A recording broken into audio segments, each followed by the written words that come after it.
This is part 2 of Suicidal Tendencies. Controlled by hatred, driven by the 90s. The crossover conquest.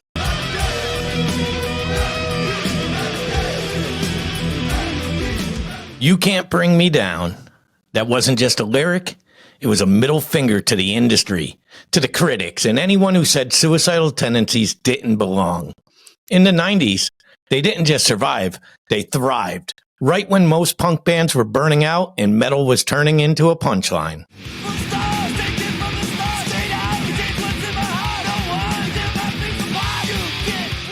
So welcome back to Headbangers History. This is where we ride the riff timeline with steel in our veins. In part 1, we saw Suicidal Tendencies rise from the sun-scorched streets of Venice to become punk metal pioneers. Are you ready? Ready.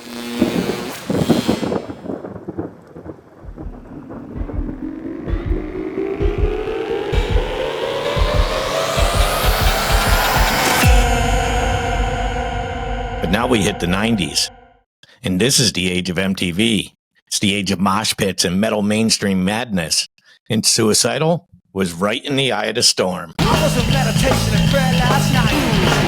I was walking, shining bright light overhead. Lights, camera, revolution.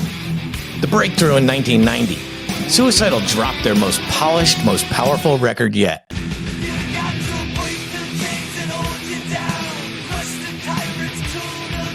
It was an absolute goddamn statement. The band had grown tighter. They were heavier, more focused. Mike Muir still spit fire, but now the riffs had weight. Technical, thick, unstoppable. Pretty badass. No, dude, it's badass. You say my life's a lie, and I should have been gone yesterday. Muir, absolutely defiant as ever. This wasn't teenage angst anymore. This was mature fury.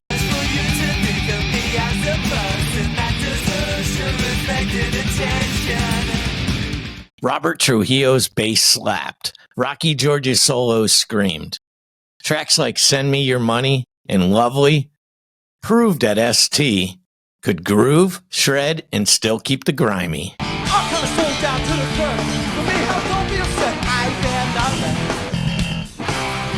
The critics noticed, MTV noticed, even metalheads who used to hate punk started showing up in Suicidal shirts. Suicidal Tendencies is a very blunt statement, and I just feel like you get a lot of criticism for it, and it makes me really paranoid now, so... Suicidal had finally earned their spot in the same breath as the Big Four. They ended up touring with Anthrax, Slayer, Megadeth, metal royalty, but they weren't imitating, they were innovating. Their sound was too funky for purists, too heavy for punkers, and too real for posers.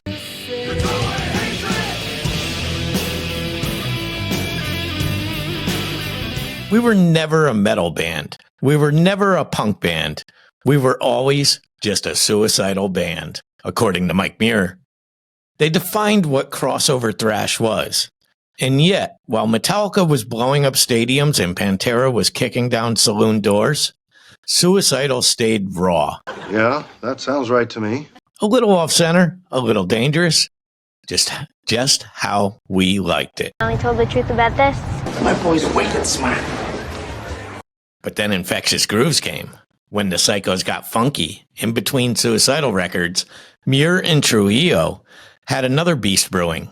Stones may break some bones, but a 357 gonna blow your damn head off. Infectious Grooves. I'd say it's part Primus, part Parliament, all attitude. It was a side project, but the grooves bled into Suicidal sound too.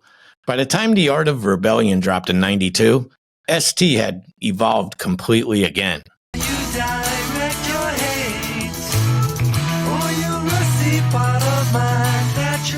It was atmospheric, thoughtful, still heavy, still pissed.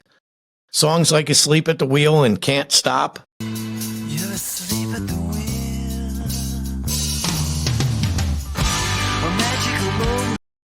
Showed a more cerebral Suicidal, less skate pit, more inner hell.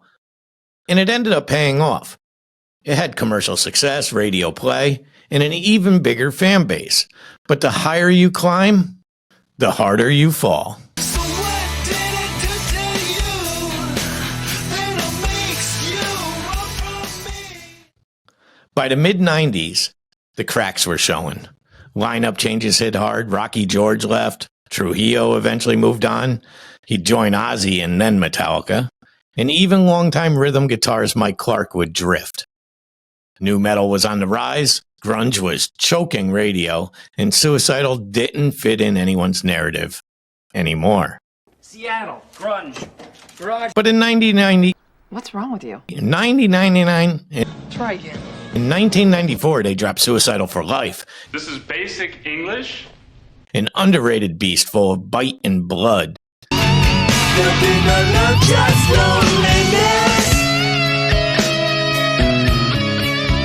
It was a brutal send-off. Mike Muir was fed up. The industry had turned its back. So Suicidal did what they've always done when the world got fake. They disappeared. The 90s were Suicidal's golden years, but not because they sold the most records. It was mostly because they proved that integrity could evolve, that a band could grow without selling out. They could jam, shred, think, rage, all in one record. And they gave the world a new blueprint. Heavy music doesn't have to choose sides.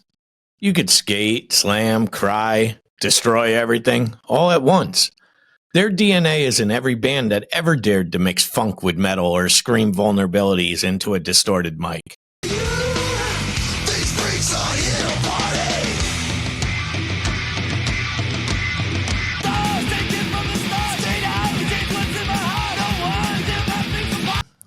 The story isn't over. The 2000s would see Suicidal return from the shadows with new blood, new battles, and a whole new generation of psychos. Comebacks, collabs, Dave Lombardo.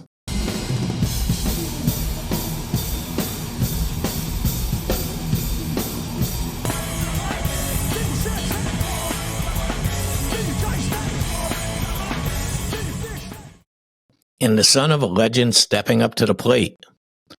Part 3 is all about rebirth. It's about resilience and why Suicidal Tendencies still matters in 2025. Hey guys, this is Ron from YouTube's Rock and Metal News with the Rock and Metal News update. Good treat for Suicidal Tendencies fans coming up. The band Suicidal Tendencies have a new song titled Adrenaline Addict set for release on April 18th. So let me know what your favorite 90s Suicidal track was. Did The Art of Rebellion hit you harder than Lights, Camera, Revolution?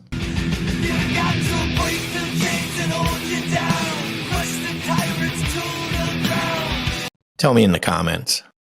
Smash the like button. More take. Please stop saying don't forget to like and subscribe. And please subscribe for the grand finale of Still Psycho after all these years. This is because history ain't just about what happened. It's about what keeps coming back. History is world domination. Still Psycho, still proud, still free. This is Headbangers History. Another rhyme. I ended with another rhyme. This is amazing. I'm so talented. It's a skill. I'll see you guys again soon.